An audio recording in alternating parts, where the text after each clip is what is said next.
할렐루야. 좌우에 계신 분들에게 서로 바라보시고 인사하고 격려하실 때 당신의 하나님은 살아계신 하나님이십니다.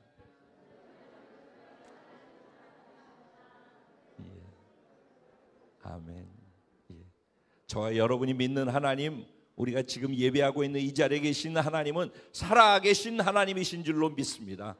아멘. 그 살아계신 하나님, 우리를 사랑하시는 하나님의 음성을 말씀을 통해서 함께 듣도록 하겠습니다. 은혜 받으실 하나님 말씀은 요한복음 6장입니다. 요한복음 6장 1절부터 13절까지 말씀입니다. 제가 한 절, 여러분 한 절 서로 교독하시고 13절 말씀은 한 마음으로 합독하도록 하겠습니다. 제가 1절 먼저 시작합니다. 그 후에 예수께서 디베레아의 갈릴리 바다 건너편으로 가시매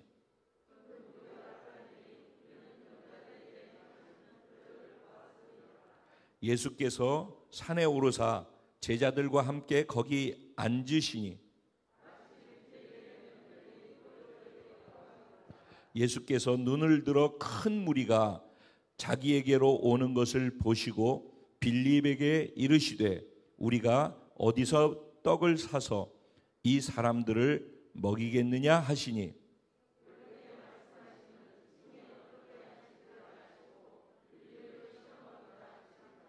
빌립이 대답하되 각 사람으로 조금씩 받게 할지라도 200데나리온의 떡이 부족하리이다.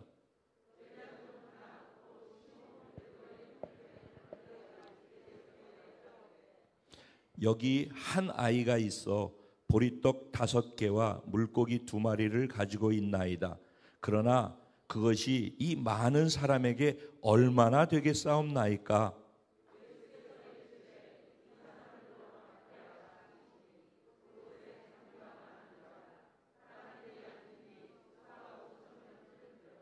예수께서 떡을 가져 축사하신 후에 앉아있는 자들에게 나눠주시고 물고기도 그렇게 그들의 원대로 주시니라.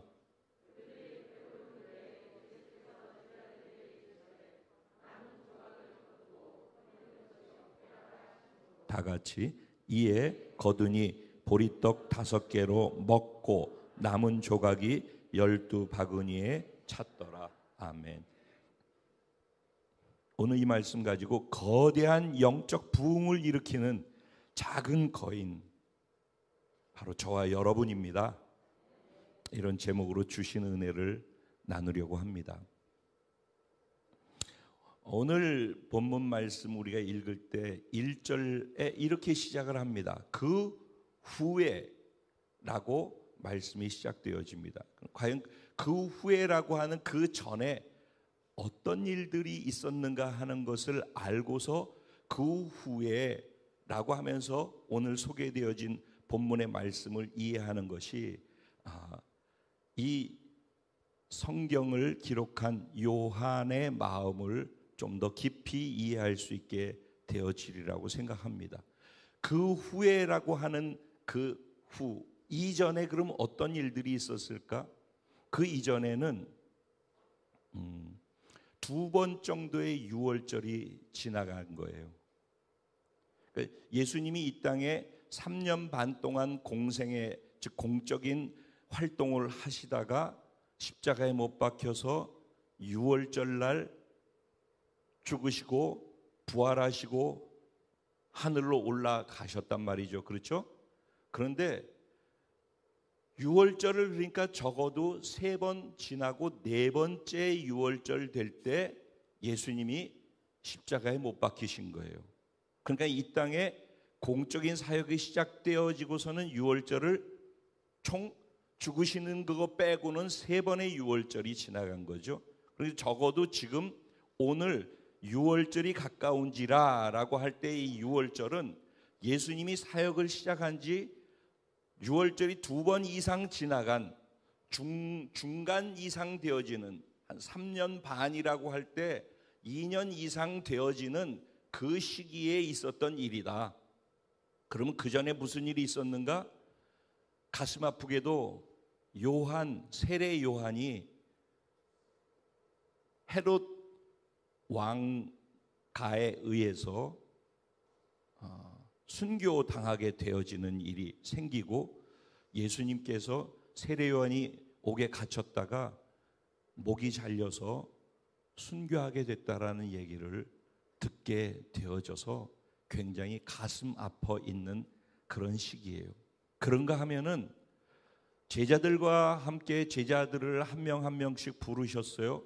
그래서 제자들을 세우시고 그 제자들에게 권세와 능력을 주어서 예수님이 기적을 행하시고 병든 자를 고치시고 죽은 자를 살리시고 귀신을 쫓아내신 거하고 똑같이 제자들도 나아가서 예수 이름으로 귀신을 쫓아내고 병든 자를 고치고 그리고 수많은 기적들을 행하면서 예수님을 증거했던 거예요. 그리고 예수님께 돌아와서 예수님, 우리가 예수 이름으로 똑같이 그렇게 하니까 귀신들이 떠나가더이다. 병든 자가 병이 고쳐지더이다. 이러면서 흥분해가지고 예수님께 와서 막 그 얘기를 자랑하듯이 했어요. 그러니까 예수님께서는 예수님 스스로 기적을 행하시고 병든 자를 고치고 죽은 자를 살리고 그리고 제자들에게 또 그럴 수 있도록 만들어서 제자들도 그것을 경험했어요.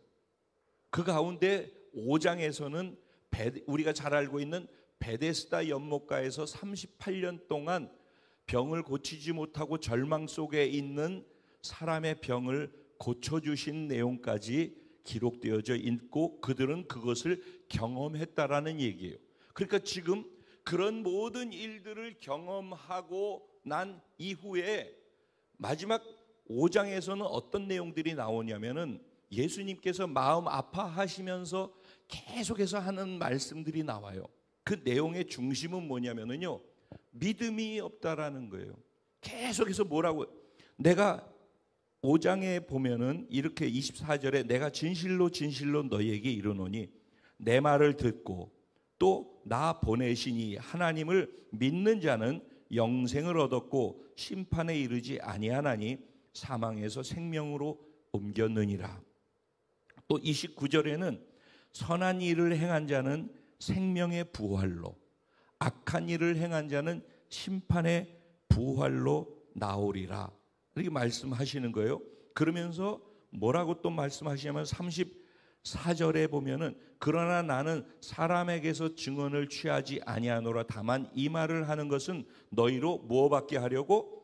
구원을 받게 하려고 그렇게 하는 거라는 거예요.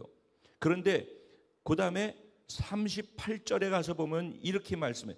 그렇게 말씀하신 그 말씀이 너희 속에 거하지 아니하니 이는 그가 보내신 이를 믿지 아니함이라.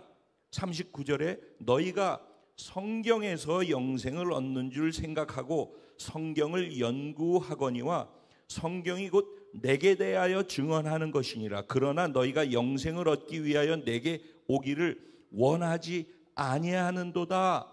이렇게 말씀을 하고 있는 거예요. 그리고 46절에 보면은 모세를 믿었더라면은 또 나를 믿었으리니 이는 그가 내게 대하여 기록하였음이라. 그러나 그의 글도 믿지 아니하거든 어찌 내 말을 믿을 수 있겠느냐.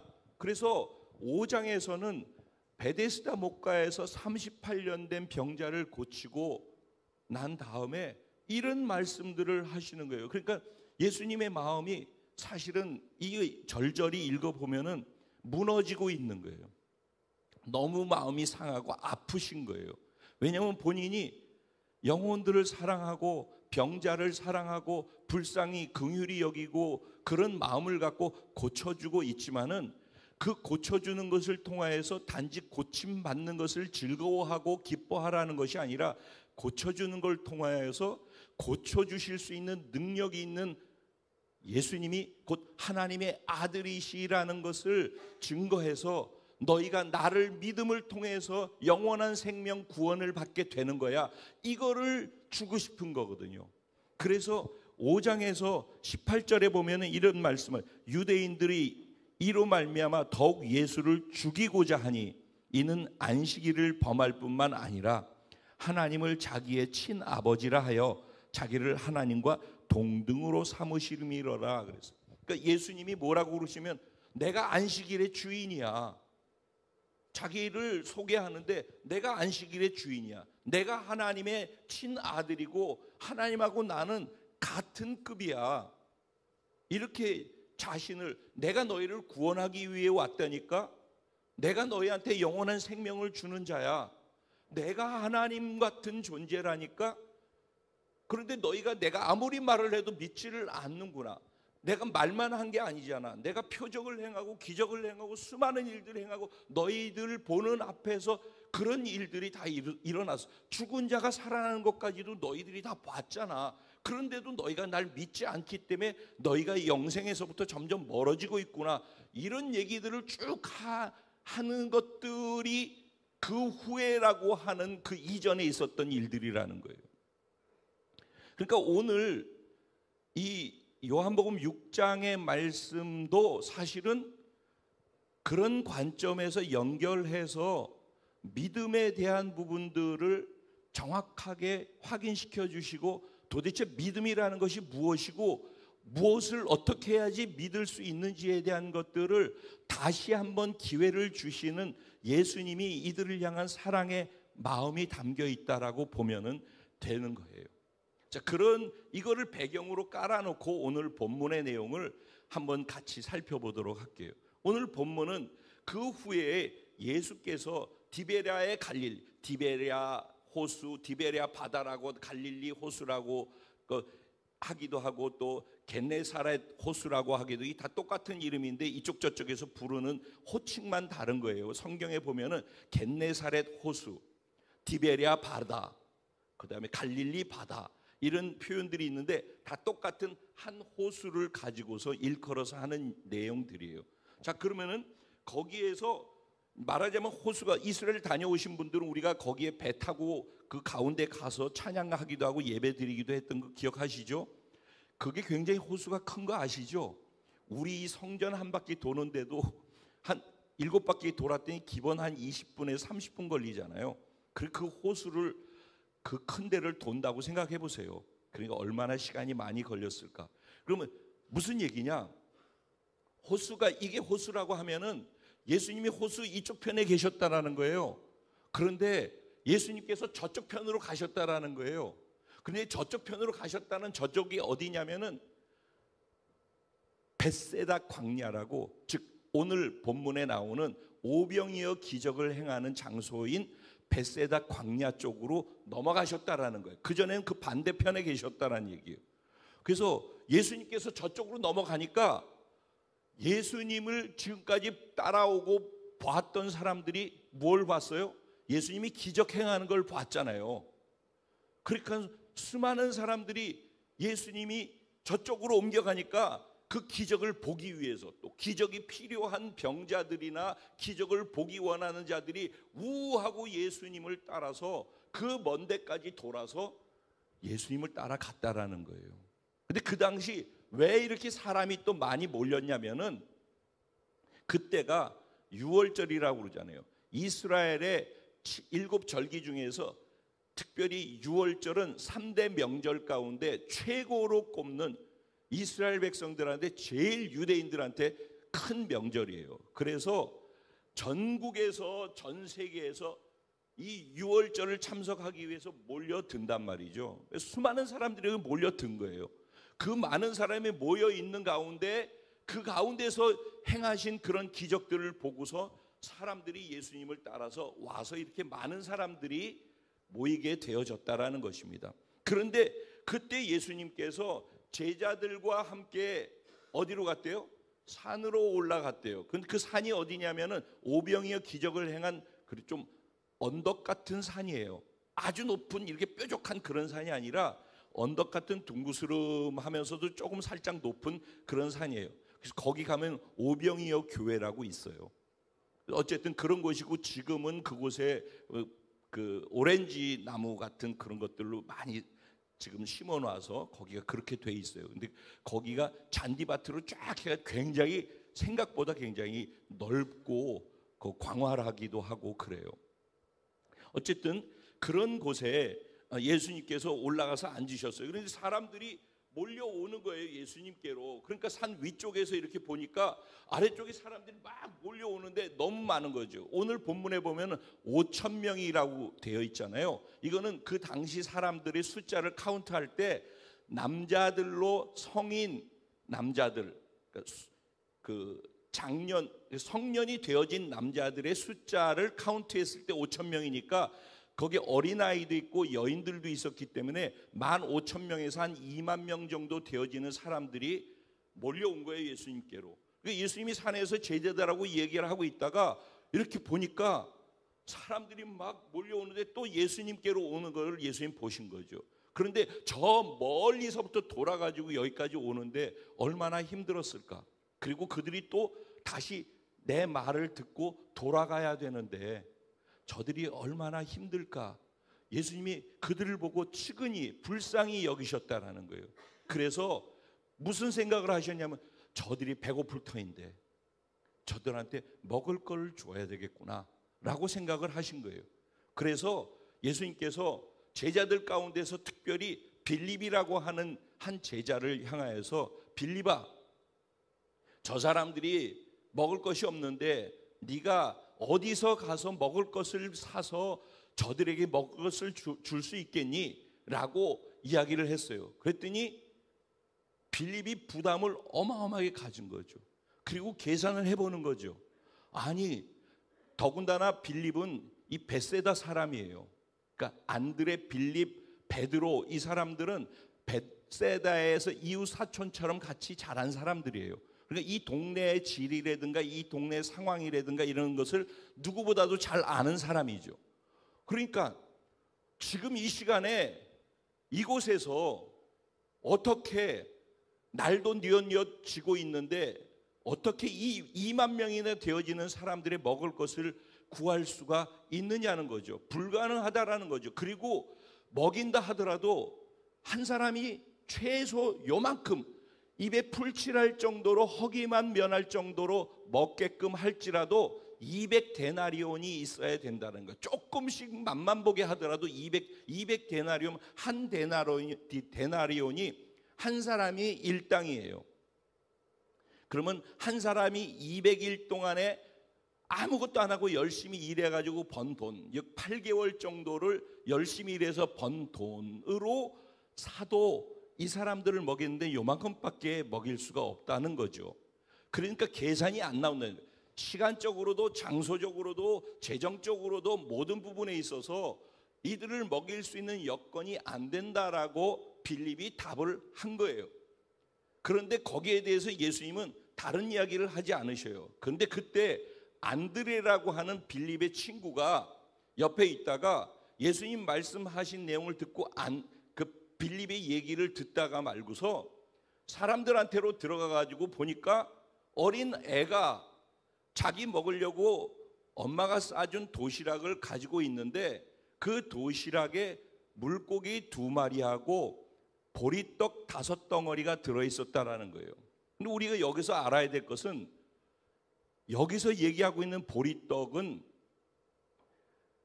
가난한 사람들이 먹을 것이 없어서 먹을 때 쓰는 양식, 이런 의미로서 생각하면 돼요. 그러니까 가난하고 어려운 사람들이 먹을 최소의 양식이라고 보면 되는 거예요. 그리고 물고기라고 할 때 여러분 익두스라는 말 들어보셨죠? 자동차 뒤에 이게 물고기 표시해놓고 붙여놓고 다니는 거 보신 적 있죠? 그 마크가 물고기 마크거든요. 그래서 초대교회에서는 자신이 예수 믿는 사람이라는 걸 갖다가 드러내면 안 되잖아요. 그러니까 서로 만나면은 땅에다가 물고기를 그리면 이 사람도 예수 믿는 사람이구나라고 그걸 서로 간에 사인으로 했다고 그래요. 그래서 그 물고기를 익두스라고 그래요. 익수스 정확하게 하면 그런 표현인데 그 익두스라는 말의 의미는 물고기라는 말의 의미예요. 근데 이 물고기는 보통 어떠냐면 고기를 잡잖아요. 고기를 잡으면은 큰 고기들은 다 상품성 있고 사람들한테 팔려나가는 것들은 다 잡죠. 그런데 요만한 것들이 있잖아요. 이런 것들은 별로 쓸모없는 거라고 생각하는 것들이니까 그냥 다 걸러내가지고 한쪽에다가 이렇게 치워버리고 버린단 말이죠. 그러면은 가난한 사람, 어려운 사람들은 거기에 떨어져 있는 것들을 이삭 줍기 하듯이 떨어져 있는 것을 주워서 그것을 가지고서 또 생계를 유지하기도 하고 그랬어요. 그래서 그렇게 아주 작은 버려진 작은 물고기들을 일컬을 때는 익투스라고 하지 아니하고 옵사리온이라고 해요. 그런데 여기에서 쓰여진 물고기라는 헬라어 단어로는 옵사리온이 쓰여졌어요. 그러니까 결국은 무슨 이게 보리떡도 그렇고 이 옵사리온이라는 물고기도 그렇고 다 어떤 의미예요? 가난한 사람들이 먹는, 그리고 어린 애가 먹을 양 정도의 최소밖에 안 되는 하찮은 아주 작은 그런 음식에 불과했다라는 거예요.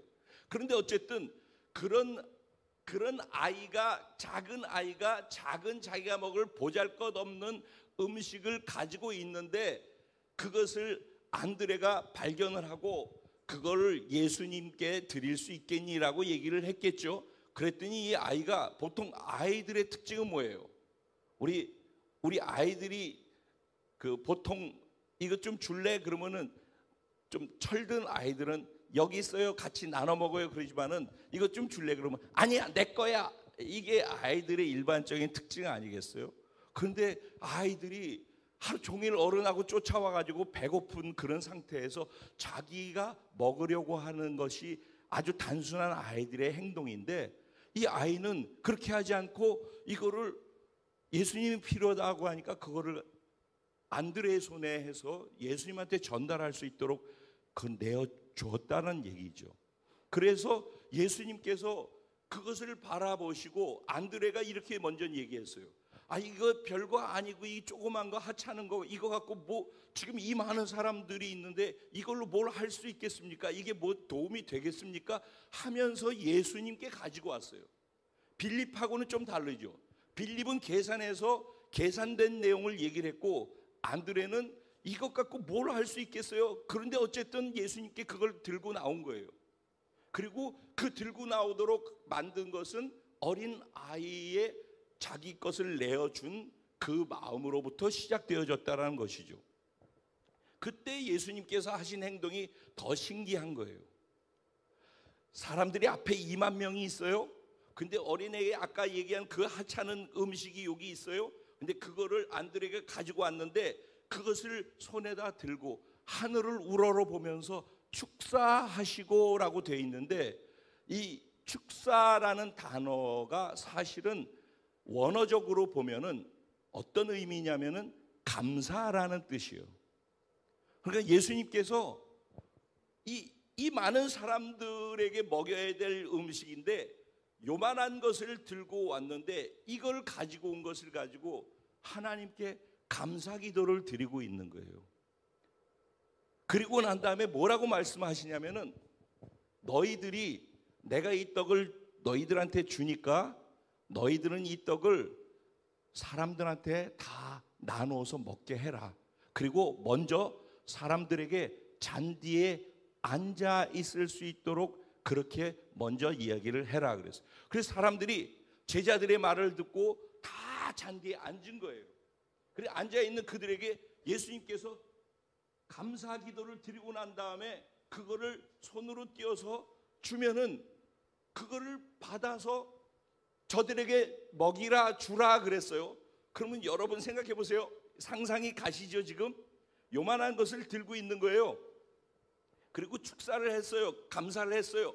그러면 요만한 거 그대로일 거 아니에요, 그죠? 그러면 예수님의 손에서 이걸 이렇게 띄어가지고 제자에게 요만큼씩 줬단 말이에요. 그러면 제자가 요거를 받았을 거 아니에요, 요만한 걸. 근데 그걸 가지고 사람들한테 이렇게 띄워주면 계속 생겨났다라는 얘기예요. 이게 기적인 것이죠. 이게 오병이의 기적이 이렇게 일어난 거예요. 그래서 사람들한테 이걸 띄워줬는데 거기 있는 2만 명이 그것을 그들이 원하는 대로, 오늘 우리가 읽은 내용에 보면은 그들이 원하는 대로 그들에게 주었고 그들이 배부를 정도까지 먹었다. 그리고도 남은 것을 버리지 말고 거두라고 그랬더니 다 모아보니까 12광줄이나 남았더라 그랬어요. 그럼 여러분 한번 생각해 보세요. 자, 여기에서 띄어가지고 제자들한테 줬어요. 제자들이 또 띄어가지고 줬어요. 지금 오늘 본문에는 이렇게 안 나와 있어요. 근데 이 오병이어의 이 기적은요, 마태복음, 마가복음, 누가복음, 요한복음에 다 기록이 되어 있는데, 지금 제가 설명한 내용은 마가복음에 보면 6장에 보면은 지금 이렇게 내용이 설명되어져 있어요. 어쨌든 그래서 이렇게 띄워주고 띄워줬어요. 그럼 만약에 2만 명이 있는데 요만한 걸 갖고 2만 명이 다 먹고 배부르고 남았어요. 만약에 10만 명이 있었으면은 모자랐을까요? 그래도 또 남았겠죠. 만약에 정말 진심으로 100만 명이 있었다면은 남았을까요? 이거는 지금 여기에 얼만큼이 있느냐가 중요한 것이 아니죠. 누가 그것을 들고 있느냐죠. 이것이 중요한 거죠. 그러니까 예수님은 제자들에게 이거를 알려주고 싶은 거예요. 그래서 뭐라고 오늘 본문에 나오냐면은 6절에 보셔요. 6절에 보면은 5절에 빌립에게 이르시되 우리가 어디서 떡을 사서 이 사람들을 먹이겠느냐라고 하시면서 이렇게 말씀하시는 것은 무엇 때문이래요? 친히 어떻게 하실지를 아시고, 그러니까 예수님은 자기가 스스로 무엇을 어떻게 하실지 이미 다 결정하셨고, 무슨 얘기예요? 이들이 불쌍하기 때문에 이들에게 먹을 것을 줘야 되겠다라고 그분은 이미 결정하셨다는 거예요. 그리고 자기가 그렇게 할 거라는 걸 아신다는 거예요. 그러니까 그렇게 하실 거예요. 하실 건데 빌립을 시험하기 위해서, 무슨 시험이에요? 믿음의 시험인 것이죠. 믿음의 시험을 하기 위해서 빌립에게 콕 꼬집어 가지고 질문을 던진 거란 말이에요. 오늘 어쩌면 제가 빌립일지 모르고 이 자리에 계신 어떤 분이 빌립일지 몰라요. 아니면 제가 안드레일지 모르고 이 자리에 계신 어떤 분이 안드레일 수 있어요. 아니요, 오늘 어쩌면은 이 자리에 계신 어떤 분이, 아니면 제가 한 어린 아이일 수도 있어요. 그런데 중요한 것은 자기가 어떤 사람으로서 지금 살고 있든지 간에 그런 상황 속에 있는 모두를 향해서 예수님께서 주고 싶어 하는 건 뭐냐면은, 너희가 지금 일어나고 있는 이 상황과 문제를 어떻게 해결할 것인지에 대해서 우리는 본능적으로 그쪽으로 가거든요. 어떤 상황이 발생했을 때 본능적으로 우리는 그 상황에 대해서 이거를 해결하기 위해서는 이렇게 해야 되고 이렇게 해야 되고 이렇게 해야 되고 라는 것으로 딱 나가게 돼 있어요. 무조건 계산이. 그런데 예수님께서는 그거보다 더 먼저 예수님께로 나오길 원하는 거예요. 그러니까 여기에서 어디에서 먹을 것을 사서라고 할 때 그 어디서라는 것이 장소의 개념으로 이해를 하는 게 아니라 그 말을 하고 계신 예수님이 바로 어디서인 거예요. 예수님이 계신 곳이 어디서라고. 그러니까 문제 해답을 예수님께로 가야지만 그 어디서가 먹을 것을 살 수 있는 가능성이 열리는 거예요. 그러니까 안드레는 그래도 이거 아무것도 아닌데 이거 갖고 뭐 할 수 있겠습니까만서도 예수님께 드립니다 하고 결국은 예수님께 가지고 온 거잖아요. 그러니까 그게 중요하다라는 거예요. 그리고 이 양이 중요한 게 아니라 예수님의 손에 있느냐가 중요하다라는 거예요. 그러니까 예수님의 손에 그거를 들려드리는 작은 걸지라도, 그냥 하찮은 걸지라도 그것을 예수님의 손에 들려드릴 수 있도록 만들 수 있느냐 없느냐가 문제더라고요. 근데 여전히 예수님의 손에 들려진 건 뭐예요? 하찮은 거예요. 보잘것없는 거예요. 제가 늘 저를 봐도 제가 늘 연약해요. 제가 하나님 앞에 죄송해요. 내가 좀 더 능력이 있고 내가 좀 더 하나님 앞에서 하나님의 그 기름 부음을 더 강력하게 받아서 더 멋있게 하나님을 멋지게 보여드리고 싶고 주의 일을 더 흥왕케 해드리고 싶은데 늘 부족한 저로 인하여서 하나님께 송구스러워요. 왜? 내가 부족하기 때문에 여기까지밖에 안 되는구나라는 생각 속에서.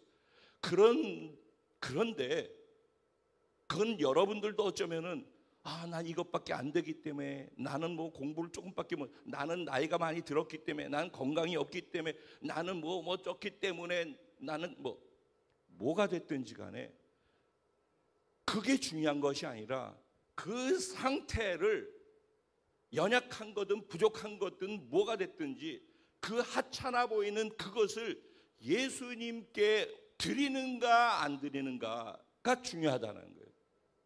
예수님은 그 드리는 그것을 하찮다라고 이것 갖고 뭘 할 수 있겠냐고 하는 그것을 들고서 하나님께 감사하시는 거죠. 첫 번째는 그래서 내게 있는 것, 내가 어떻다 저떻다 이만큼 많이 있다 없다가 아니라 예수님께서 어떤 것도 다 쓰실 수 있어요. 사실은 이것도 필요 없어요. 예수님이 요만한 걸 갖고 수 없는 사람들을 먹일 수 있다라면은 이거 없이도 하실 수 있는 거 아니겠어요? 그런데 굳이 이것을 필요로 했던 것은 뭐 때문이에요? 그들을 시험하기 위해서인 거예요. 그러니까 예수님은 지금도 하늘을 가르시면서 지금도 기적을 행하실 수 있어요. 그런데 하찮은 것, 이거 갖고 될 수 있을까? 나 같은 것이 무슨 주의 일을 한다고, 내가 뭘 한다고 주님께 도움이 될 수 있을까 하는 그 마음들을 주님의 손에 드릴 수 있기를 원하신다고요. 중요한 것은 내 능력이 아니라 그냥 지금 현재의 나를 주님이 손에 위에 올려서 주님이 그런 나, 부족하고 연약하지만 그 나를 주님은 감사하면서 하나님께 축복하고 기도할 수 있다니까요. 주님의 손에 있느냐 없느냐의 문제인 거예요. 언제나 그래요. 자, 이제 좀 더 깊은 곳으로 들어가 보면요, 여기에 본문에는 아주 재밌는 얘기들이 많이 나와 있어요. 참 어떻게 이렇게 글을 썼을까 이런 생각을 할 정도로, 여기 보면은 7절에 빌립이 대답하되 각 사람으로 조금씩 받게 할지라도 200데나리온의 떡이 부족하리이다 그랬어요. 그러니까 이게 현실이에요. 이게 실제적인 상황이에요. 그리고 아무리 조금씩 줘도 부족합니다. 돈이 만큼을 드리더라도, 이게 이제 일반적인 아주 정상적인 사고를 가진 사람들의 생각이에요. 그런데 결과는 어떠했어요? 배불리 먹고 12광줄이 남았더라가 결과예요. 근데 그 사이에 우리가 눈여겨봐야 될 것은 뭐냐면요, 여기 10절에 보면은 예수께서 이르시되 이 사람들로 앉게 하라 하시니 그곳에 잔디가 많은지라 그랬어요. 사람들이 앉으니 그 수가 5,000명쯤 되었다. 여기 잔디가 많은지라고 할 때 그 잔디의 의미적으로는요, 푸른 잔디예요. 여러분 기억하시죠? 시편 23편 다윗의 고백, 여호와는 나의 목자시니 내게 부족함이 없으리로다. 그가 나를 푸른 초장에 누이시고 쉴 만한 물가로 인도하시는도다 그랬어요. 누가? 그분이, 나의 목자 되신 그분이 나를 푸른 초장 쉴 만한 물가로 인도하신다라고 그분을 내가 나의 선한 목자로 믿었단 말이에요. 그렇게 믿는 사람은 부족하다는 얘기를 하지 않아요. 부족함이 없습니다라고 고백을 하게 되어져요. 그 차이가 어디에 있는가? 눈에 보이는 것 같고 이 양을 생각하고선 우리는 항상 보이는 양을 가지고 많다 적다를 얘기를 해요. 근데 보이는 양을 갖고 많다 적다라고 얘기하는 사람들은 예수가 거기 빠져 있는 거란 말이에요. 근데 부족한 것 속에 예수가 함께 하고 있고 그 부족한 것을 예수님의 손에 올려드리면은 그것이 얼마나 풍요로워지는지에 대한 그 믿음을, 그 예수를 향한 그 믿음이 있어야 되는 거예요. 아까 그랬잖아요. 그 후에라고 하는 그 전에 어떤 일들이 있었는지 말씀드렸었잖아요. 어떤 일들이 있었다고요? 죽은 자가 살아나고 병든 자가 고쳐지고 귀신이 쫓겨나고 그들의 모든 필요를 채워주시는 그 살아계신 하나님, 전능하신 하나님, 우주 만물을 통치하고 다스리시는 그 하나님을 그들이 눈으로 본 거 아니에요. 그렇죠? 그러면 그런 예수님이 그런 분이라는 걸 봤단 말이에요. 중요한 건 뭐냐면 그런 예수님이 나의 예수님이냐 하는 질문이에요. 사람들이 나를 뭐라 하더냐? 너희는 나를 뭐라고 하느냐? 그러면 이렇게 묻는 거예요. 창표야, 너는 나를 뭐라고 하니? 너는 나를 누구로 이해하니? 너 말이야, 너. 설교의 내용 말고, 지금까지 교회 다닌 거 그거 말고, 수많이 들어서 알고 있는 것 말고, 너는 나를 누구로 알고 있고, 누구로 받아들이고, 누구로 믿고 있니? 너는 나를 믿고 있다면 어떤 나로 믿고 있는 것이니? 네가 믿고 있다는 것은 사실이니? 라고 그렇게 질문하시는 거예요.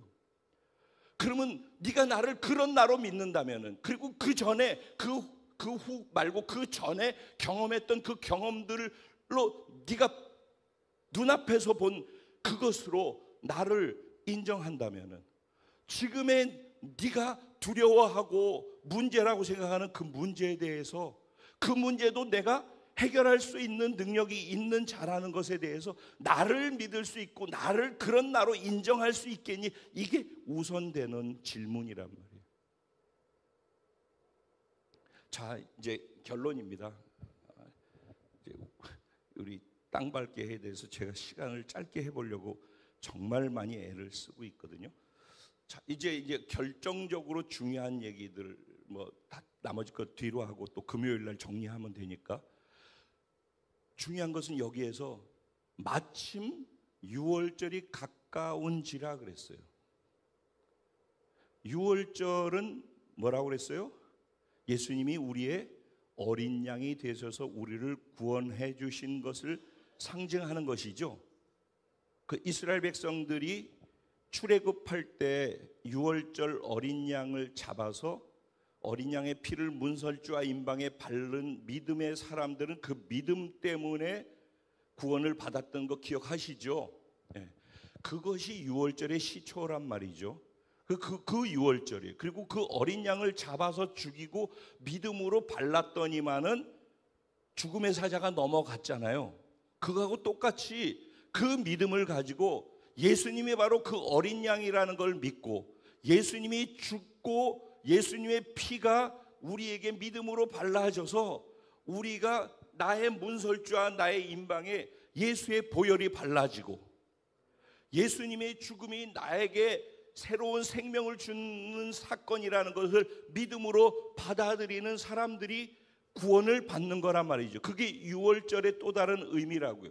그 유월절을 완성하기 위해서 유월절이 가까운지라라고 하는 말씀 속에 담겨 있는 의미가 있단 말이에요. 그리고 6장에 결국은 오병이어 기적이 초점이 아니라 이 오병이어 기적을 통하여서 뭘 보여주고 싶은가? 5장 뒤로 가면은 내가 생명의 떡이야. 너희들은 지금 눈앞에 보이는 이 먹는 것을 가지고선 이해를 하고 있는데, 내가 오늘 너희들에게 이 먹을 것을 베푼 것은 내가 그런 생명의 떡이라는 것을 너희들한테 알려주려고 해. 유월절에 너희가 먹을 생명의 떡. 그래서 요한복음 6장에 53절부터 예수께서 이르시되 내가 진실로 진실로 너희에게 이르노니 인자의 살을 먹지 아니하고 인자의 피를 마시지 아니하면 너희 속에 생명이 없느니라. 그러면서 성만찬의 내용들이 나오는 거예요. 이게 어디서 나와요? 6장에서 나오는 거예요. 이 6장은 무슨 얘기를? 오병이어의 기적을 베푼 사건이란 말이에요. 보리떡과 그리고 물고기 2마리, 이 얘기인 것 같지만은 이 얘기로서 설교하는 것으로는 이 본문의 의미를 왜 마침 6월절이 가까운지라라고 하면서 이 말씀이 전개됐는지를 이해할 수가 없어요. 사실은 예수님께서 또 요한도 이것을 보여주고 싶은 거예요. 이 기적을 통해서 예수님이 무엇을 사람들한테 보여주고 싶어 했는지를 그걸 보여주고 싶어 하는 거예요. 예수님이 보여주고 싶어 하는 게 뭐예요? 내가 6월절의 어린 양이야. 내가 너희들을 먹일 생명의 떡이야. 나를 먹는 자, 내 피를 마시는 자가 영원한 생명을 얻는 거야. 내가 너희를 구원할 구원자란 말이야. 그 나를 믿으란 말이야. 이 기적 이 자체를 보지 말고 이 기적을 행하는 내가 그런 자라는 그 나를 알란 말이야. 그리고 그 나를 믿으란 말이야. 하나의 건을 가지고 이랬다 저랬다 하는 그런 믿음과 그런 신앙이 아니라 나를 알란 말이야. 나를. 그리고 그 나를 믿으란 말이야. 그리고 너희들이 경험했던 것들이 과거에 있었다면은 그 경험을 지금도 능히 할 수 있게 만들어주는 그 분이 예수님이라는 사실을 믿고 신앙생활을 하라는 거예요. 근본적인 믿음에 대한 뿌리를 심어주기 위해서 예수님께서 그 일을 하셨다는 거예요. 자, 6월절이 가까운지라 결국은 그리고 자신이 6월절에 생명의 떡이라는 것을 그들에게 말씀하시고 증명하시고 결국은 다음 6월절 때 예수님은 실제 어린 양이 되시고 생명의 떡이 되셔서 십자가에 못 박혀 죽으셨어요. 자, 7장으로 가면은요 2절에 이렇게 나와 있습니다. 7장 2절. 유대인의 명절인 뭐예요? 초막절이 가까운지라. 오늘이 초막주일이라고 그랬죠? 그렇죠? 네. 자, 아까 6장의 4절에 마침 6월절이 가까운지라 그랬죠? 지금 7장의 2절에 6월절의 명절인 유대인의 명절인 초막절이 가까운지라 그랬어요. 그렇죠? 자, 이제 클라이막스 결론입니다. 6월절이 가까운지라 그리고 난 다음에 결국은 예수님께서 6월절의 주인공이 되셨어요? 안 됐어요? 되셨죠? 7장에서 초막절이 가까운지라 했어요. 그리고 아직 초막절이 이루어지지 않았죠. 여러분, 초막절은 우리가 천년왕국으로 들어가는 거라고 그랬죠. 그 초막절이 이루어지려면은 나팔절하고 대속죄일이 먼저 되어져야 된다고 그랬죠. 아직 그때가 이르지 않아요. 아주 가까운지라예요. 6월절이 가까운지라고 6월절의 주인공이 되셔서 우리를 구속하셨던 것처럼 초막절이 가까운지라 해서 초막절 날 주님은 또 똑같이 그 일을 행하실 거예요. 이게 성경에서 이렇게 쓰여졌다라고 하는 공부를 하기 위해서 우리가 하는 게 아니라 실제 역사 속에서 이 일이 있었다라는 것을 듣고 믿을 수 있겠느냐 하는 것이고, 믿으면은 그 일이 일어난다라는 것을 기대함 속에서 소망함 속에서 오늘을 사는 그런 사람들이 돼야 된다는 거예요. 그게 믿어지는 사람들이 내게 있는 것이 하찮고 보잘것없지만은 그것을 주님께, 그 주님께, 내가 믿을 수 있는 그분께 나를 그분의 손에 올려드리면은 주님은 그것을 갖고 쓰시는 거예요. 그 결국 시작이 어디서부터 시작됐어요? 오병이어의 기적은 어린애의 하찮은 아무것도 아닌 것처럼 보여지는 그것이 주님의 손에 들려지면은 어떤 일이라는 거, 수많은 사람들이 먹은 걸 넘어서서 6월절의 축제에 예수님께서 모든 사람들에게 6월절을 계시하고 하는 그 계시의 시작점이 되어진 거예요. 그러니까 하찮은 한 가지, 그 하찮은 게 중요한 게 아니라 그 하찮은 것을 주님께서 쓰실 수 있도록 주님 손에 드릴 수 있느냐 하는 것이죠.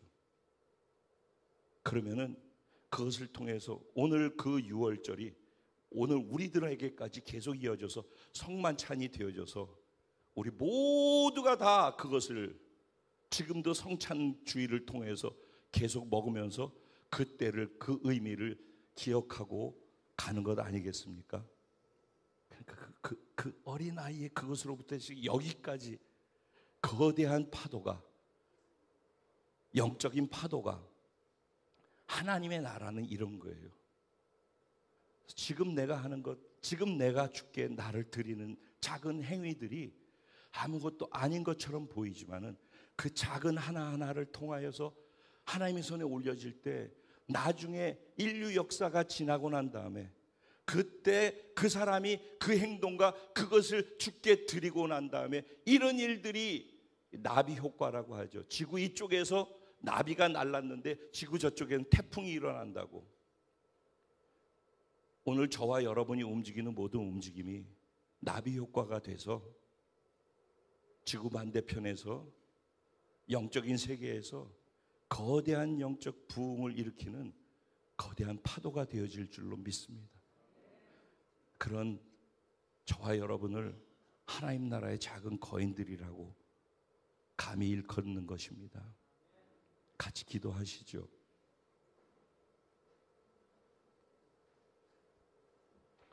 여러분을 어렵게 하는, 두렵게 하는 문제가 여러분 눈앞에 있습니까? 아니면 하나님께서 여러분들한테 숙제로 내준 것처럼 얘들아 너 이렇게 해보지 않겠니? 너 이 영혼들을 구원해보지 않겠니? 너 지금 문제를 이렇게 해결해보지 않겠니? 라고 말씀하시는 것, 그것을 여러분들이 받고 계신 것이 있으십니까? 그걸 해결하기 위해서 아무리 계산해도 답이 나오지 않는 분들이 계십니까? 그래서 두려움 가운데, 걱정, 염려 가운데 빠져 있는 분들이 계십니까? 오늘 이 시간 그걸 그대로 들고, 그것 때문에 고민하고 있는 자기 자신까지 다 들고 예수님께 나아가서 예수님의 손에 올려드릴 수 있기를 소원합니다. 예수님께서 이 하찮은 것을 가지고 뭘 할 수 있겠는가 하는 그런 마음을 갖고서 주님께 드려진 그것을 감격하고 감사하면서 하나님께 감사의 기도를 드리고 그것을 통해 기적의 씨앗으로 사용하시는 것처럼 그런 저와 여러분들을 기적의 씨앗으로 사용해 주실 줄로 믿습니다. 우리 주님의 이름을 한번 부르고 잠시 동안 하나님, 내가 비록 부족하지만은 주님의 손에 기적의 씨앗으로 드려오니 주님 그런 나를 사용하여 주셔서 어마어마하고 위대한 하나님의 나라의 일들이 이루어가 주시옵소서. 같이 기도드립니다. 기도드리겠습니다.